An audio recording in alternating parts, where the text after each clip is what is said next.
세계에서 두 번째로 넓은 영토를 가진 나라, 캐나다.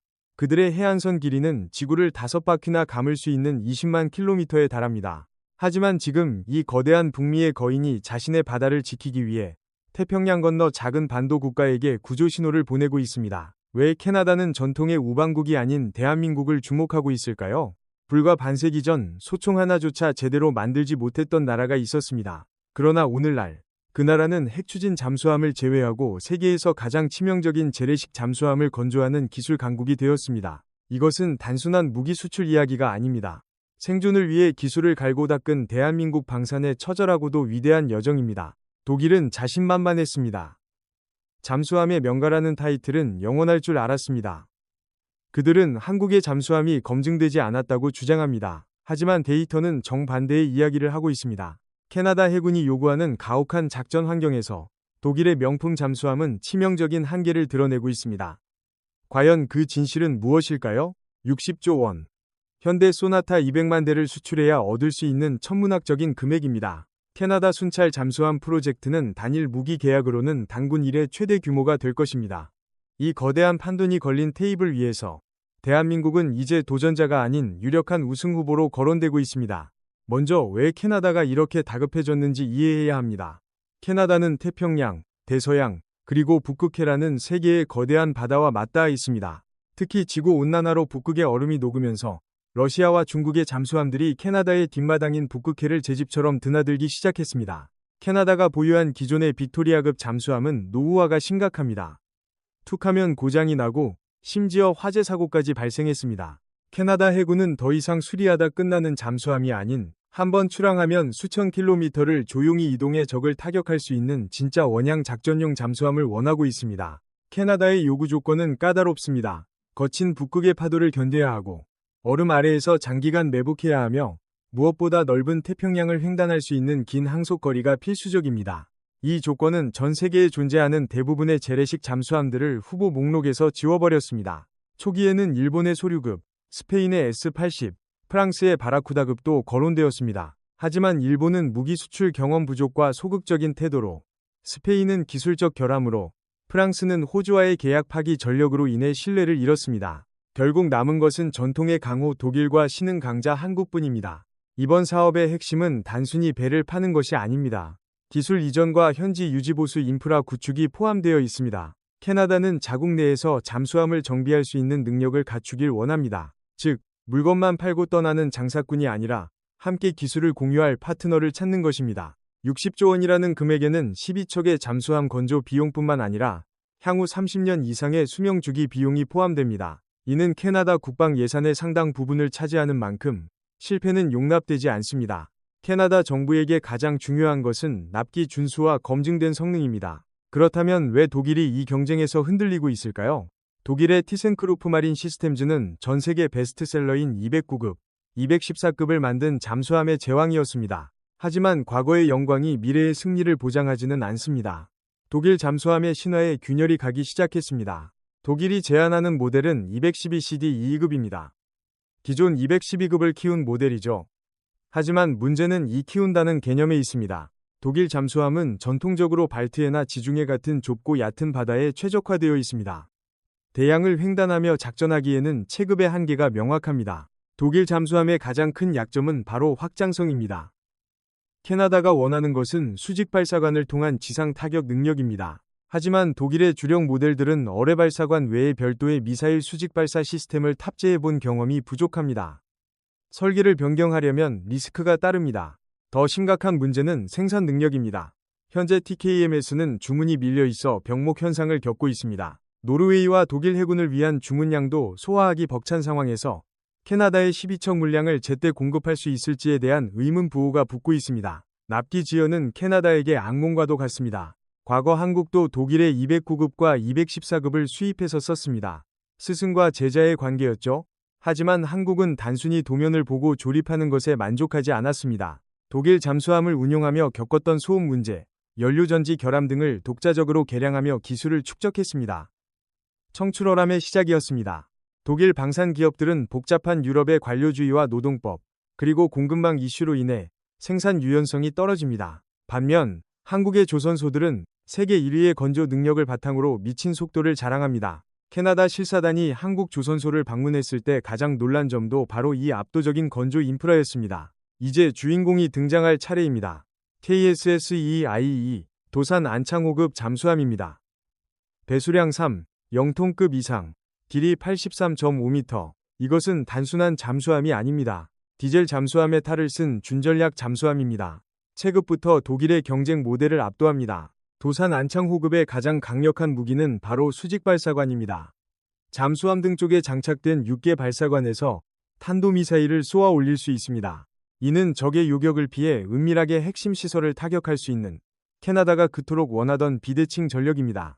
독일 잠수함은 어뢰관을 통해 순항 미사일을 발사할 수는 있지만 위력과 속도 면에서 탄도미사일과 비교가 되지 않습니다. 세계에서 재래식 잠수함의 VLS를 성공적으로 운용하는 나라는 한국이 유일합니다. 이것은 설계 단계부터 대형화를 염두에 두지 않으면 불가능한 기술입니다. 잠수함의 생명은 정숙성입니다.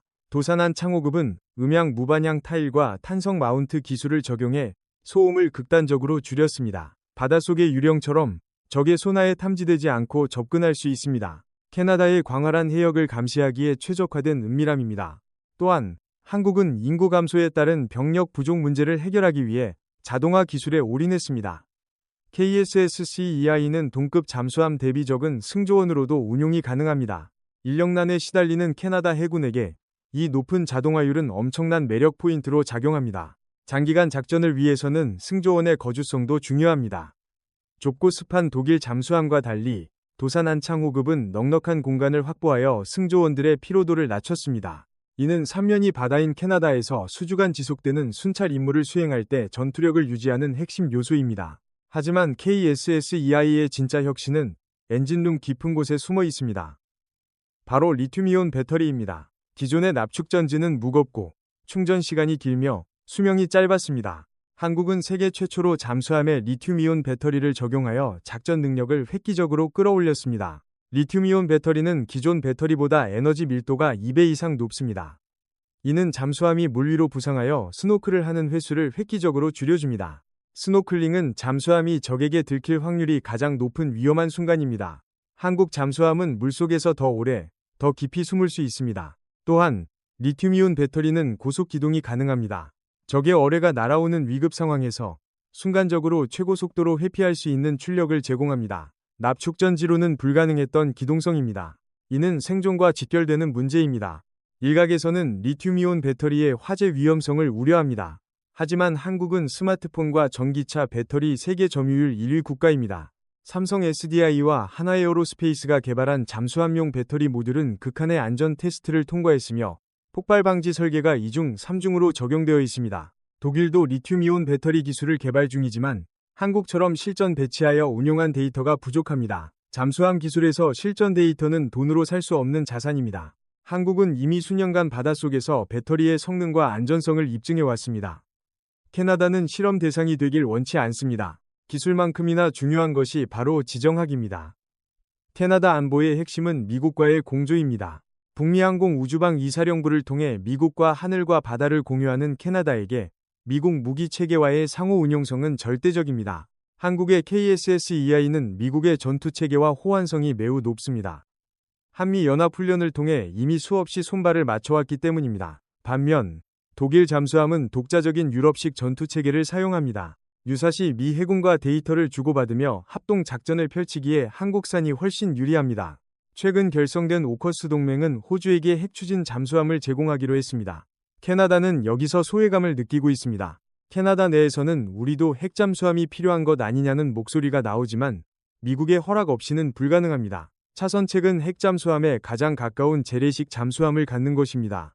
한국은 캐나다에게 팀 코리아 패키지를 제안하고 있습니다. 단순히 잠수함만 파는 것이 아니라 조선업 협력, 배터리 공장 건설, 에너지 기술 교류까지 포함된 포괄적인 경제 협력입니다. 이는 트렌도 총리에게도 정치적으로 매우 매력적인 제안입니다.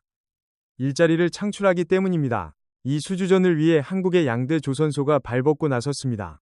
바로 하나오션과 HD현대중공업입니다. 이 두 회사는 국내에서는 치열한 라이벌이지만 해외 시장에서는 한국의 기술력을 증명하는 쌍두마차입니다. 하나오션은 대우조선 해양 시절부터 잠수함 명가였고 HD 현대중공업은 세계 최고의 건조 능력을 가졌습니다. 하나오션은 최근 캐나다의 잠수함 유지보수 전문 기업인 밥콕 캐나다와 협력 계약을 맺으며 현지화 전략에 시동을 걸었습니다. 또한 잠수함 건조 기술뿐만 아니라 한화시스템의 전투 체계와 한화에어로스페이스의 배터리까지 그룹사의 역량을 총동원하고 있습니다.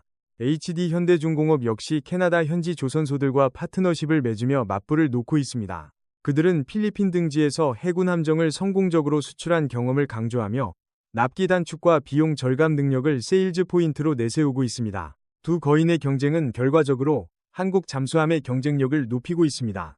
물론 방심은 금물입니다. 일본 역시 잠재적인 경쟁자입니다. 가와사키 중공업은 최근 신형 잠수함을 앞세워 뒤늦게 경쟁에 뛰어들 조짐을 보이고 있습니다. 일본 잠수함의 기술력은 세계 최고 수준이지만 가격이 매우 비싸고 유지보수 비용이 높다는 단점이 있습니다. 가장 큰 변수는 캐나다의 정치입니다. 60조 원이라는 예산은 납세자들에게 민감한 문제입니다. 야당의 반대나 정권 교체 등의 정치적 이슈로 사업이 지연되거나 축소될 가능성도 배제할 수 없습니다. 한국은 단순한 판매자가 아니라 캐나다의 국익에 기여하는 파트너라는 이미지를 심어줘야 합니다. 만약 한국이 이 수주전에서 승리한다면 대한민국은 명실상부한 방산지사 국가로 도약하게 됩니다.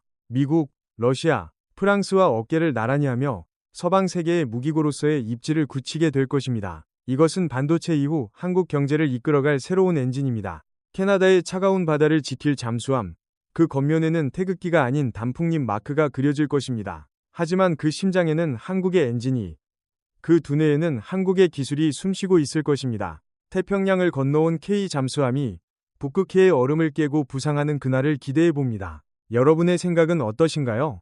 과연 한국은 독일을 꺾고 이 세기의 딜을 따낼 수 있을까요?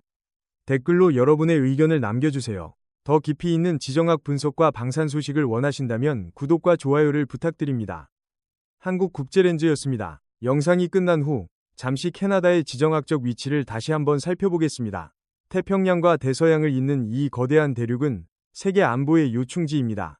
북극 항로가 열리면서 캐나다 북부 해안은 더 이상 얼어붙은 불모지가 아닙니다.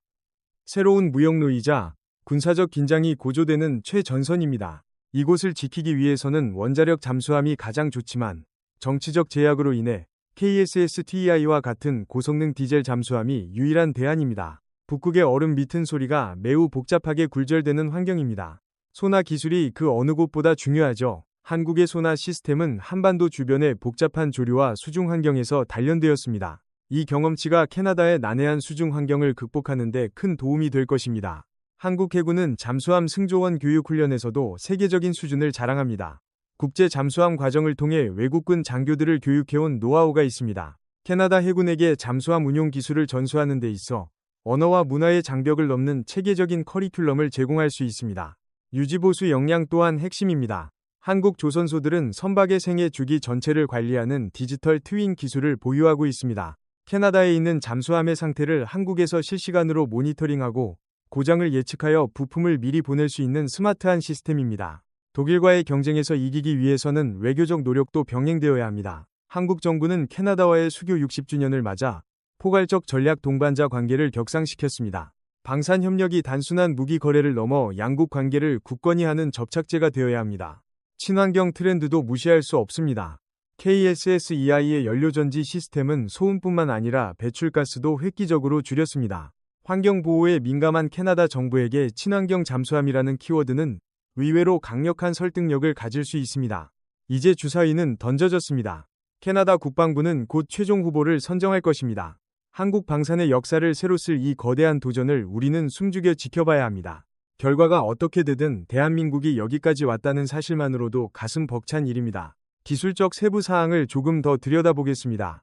KSS-2I의 소나 체계는 선체 부착형 소나, 견인형 소나, 그리고 측면 배열 소나로 구성된 통합 시스템입니다.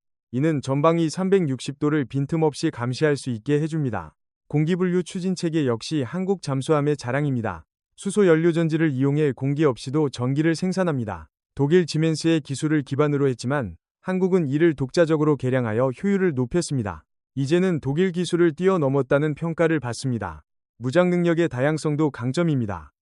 어뢰, 기뢰, 대함 미사일, 그리고 순항 미사일까지 KSS-EI는 바다의 만능 플랫폼입니다. 임무의 성격에 따라 다양한 무기를 조합하여 탑재할 수 있는 유연성을 제공합니다. 북극해의 높은 수압과 얼음 충격을 견디기 위해 선체 강도도 강화되었습니다.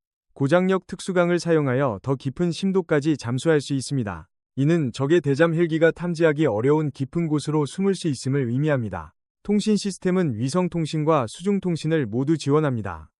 작전사령부와 실시간으로 정보를 공유하며 합동교전 능력을 수행할 수 있습니다. 현대전은 정보전입니다. 얼마나 빨리 정보를 획득하고 전파하느냐가 승패를 가릅니다. 승조원들을 위한 복지시설도 잊지 않았습니다. 체력 단련실, 샤워시설, 개인 침상 등은 장기간 폐쇄된 공간에서 생활해야 하는 승조원들의 정신 건강을 지켜줍니다.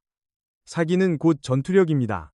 한국은 가상현실 기반의 정비 및 훈련 시스템도 함께 제안하고 있습니다. 복잡한 잠수함 내부를 VR로 구현하여 지상에서도 실제와 같은 훈련이 가능합니다. 이는 훈련 비용을 줄이고 숙련도를 높이는 효율적인 방법입니다. 인도네시아에 잠수함을 수출했던 경험은 소중한 자산입니다. 열대바다에서의 운용 경험에 이어 이제는 한류가 흐르는 북쪽 바다로의 도전을 준비하고 있습니다. 다양한 기후와 환경에서의 운용 능력은 한국 잠수함의 신뢰성을 높여줍니다. KSS-GEI는 진화하는 플랫폼입니다. 향후 무인 잠수정 탑재하거나 레이저 무기를 장착할 수 있는 전력 여유를 가지고 있습니다. 지금 당장의 성능뿐만 아니라 10년, 20년 뒤의 미래 전장까지 내다본 설계입니다. 독일 측은 한국 잠수함의 소음을 문제 삼기도 합니다. 하지만 이는 과거 200구급 시절의 이야기입니다. 도산 안창호급은 설계 단계부터 소음 저감에 사활을 걸었습니다. 최신 소음 측정 결과는 독일 잠수함과 대등하거나 오히려 우수한 수준임을 보여줍니다. 가격 경쟁력 또한 무시할 수 없습니다. 한국의 조선업은 규모의 경제를 통해 생산 단가를 낮췄습니다. 같은 예산으로 더 많은 잠수함을 더 좋은 옵션으로 구매할 수 있다는 것은 예산 압박을 받는 캐나다 정부에게 거부하기 힘든 제안입니다. 절충교역 조건에서도 한국은 유연합니다. 캐나다 기업들에게 부품을 발주하고 기술을 적극적으로 이전하겠다는 약속을 하고 있습니다. 이는 캐나다 방산 생태계를 함께 키우겠다는 상생의 메시지입니다. 한국과 캐나다는 한국전쟁 혈맹입니다. 캐나다는 한국전쟁 당시 3번째로 많은 병력을 파병했습니다. 피로 맺어진 우정은 단순한 비즈니스 파트너십 그 이상입니다. 이러한 역사적 배경은 양국 간의 신뢰를 뒷받침하는 든든한 버팀목입니다. 최근 글로벌 에너지 위기 속에서 캐나다의 에너지 자원과 한국의 에너지 기술의 결합은 시너지가 큽니다. 잠수함 사업을 계기로 LNG, 수소 등 에너지 분야의 협력까지 확대될 수 있습니다. 이는 국가 전략 차원의 큰 그림입니다. 캐나다 내 여론도 중요합니다. 최근 K컬처의 확산으로 한국에 대한 호감도가 높아졌습니다. 이는 방산 세일즈에도 긍정적인 영향을 미칩니다. 한국이 만들면 다르다는 인식이 캐나다 국민들 사이에도 퍼지고 있습니다. 다시 한번 스펙을 정리해봅시다.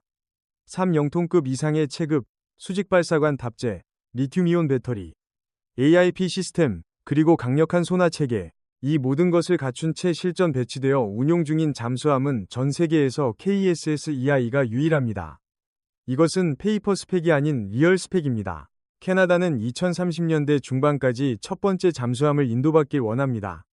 촉박한 일정입니다. 새로운 설계를 해야 하는 독일과 달리 한국은 이미 완성된 설계를 바탕으로 캐나다의 요구사항만 반영하면 됩니다. 시간은 한국의 편입니다. 물론 방심해서는 안 될 장애물들도 여전히 존재합니다. 독일의 로비력은 막강합니다. 유럽 나토 회원국으로서의 유대감을 강조하며 캐나다를 압박할 것입니다. 한국은 성능과 경제성이라는 객관적인 지표로 이 감성적인 호소를 이겨내야 합니다. 하나오션은 울산급 배치, IOI, 호위함, 건조 등을 통해 축적한 복합식 추진체계 기술도 잠수함에 적용할 준비가 되어 있습니다. 소음은 줄이고 속도는 높이는 기술 혁신은 계속되고 있습니다. 멈추지 않는 혁신이야말로 K방산의 DNA입니다. HD 현대중공업은 스마트 조선소 기술을 앞세웁니다. 로봇과 인공지능을 활용한 자동화 공정은 오차 없는 정밀한 건조를 가능하게 합니다. 이는 잠수함의 안전성과 직결되는 용접 품질 등을 완벽하게 보장합니다. 캐나다 현지 파트너사들과의 협력 네트워크는 입찰 제안서의 핵심 부록이 될 것입니다. 이미 수십 개의 캐나다 기업들이 한국 팀과의 협력 의향서에 서명했습니다. 이들은 한국의 승리를 간절히 바라는 우군들입니다. 세계 방산 시장의 트렌드가 변하고 있습니다. 가성비와 신속한 납기를 중시하는 실용주의가 대세입니다. 폴란드가 한국 무기를 대량 구매한 것도 같은 맥락입니다. 캐나다 역시 이 실용주의 흐름에 합류할 가능성이 높습니다. 대한민국 해군 잠수함 사령부의 슬로건은 원샷, 원힛, 원싱크입니다. 이 결기 어린 정신은 잠수함 건조 현장에도 그대로 녹아 있습니다. 혼을 담은 기술, 그것이 바로 명품을 만드는 비결입니다. 캐나다에게 한국은 최선의 선택이 아닌 유일한 대안일지도 모릅니다. 독일을 선택하기에는 리스크가 너무 크고 일본을 선택하기에는 비용이 너무 큽니다. 한국은 성능, 가격, 납기, 협력이라는 네 마리 토끼를 모두 잡을 수 있는 유일한 카드입니다. 우리는 겸손하지만 당당하게 우리의 실력을 보여주면 됩니다. 과장할 필요도 없습니다. 있는 그대로의 KSS-EI가 가진 능력만으로도 충분히 세계를 놀라게 할 수 있기 때문입니다. 이 프로젝트가 성공한다면 한국의 잠수함은 북미 대륙을 넘어 전 세계의 바다를 누비게 될 것입니다. 필리핀, 남미, 그리고 중동까지 K-잠수함의 전성시대가 열리는 것입니다. 불가능을 가능으로 만들어온 대한민국 방산의 저력, 우리는 그 힘을 믿습니다. 캐나다의 깊고 푸른 바다 아래서 태극기가 선명한 잠수함이 묵묵히 임무를 수행하는 모습을 상상해봅니다. 여러분은 이번 수주전의 승자가 누가 될 것이라 예상하십니까? 독일의 전통입니까? 아니면 한국의 혁신입니까? 투표 기능을 통해 여러분의 의견을 들려주세요. 한국국제렌즈는 앞으로도 이 프로젝트의 진행 상황을 밀착 취재하여 가장 빠르게 전해드릴 것입니다. 놓치지 않으시려면 구독 버튼을 꼭 눌러주세요. 다음 영상에서는 한국형 항공모함 프로젝트와 관련된 최신 이슈를 다룰 예정입니다. 바다를 지배하는 자가 세계를 지배한다는 말처럼 한국 해군의 대양 해군 꿈은 계속됩니다. 평화를 원하거든 전쟁을 준비하라. 로마의 전략가 베게티우스의 말입니다. 강력한 국방력만이 평화를 지킬 수 있습니다. 대한민국 방산이 그 평화의 수호자가 되길 바랍니다. 지금까지 시청해주셔서 감사합니다. 제작에 도움을 주신 분들과 참고 자료는 설명란에 남겨두었습니다. 행복한 하루 보내십시오. 배경음악 마무리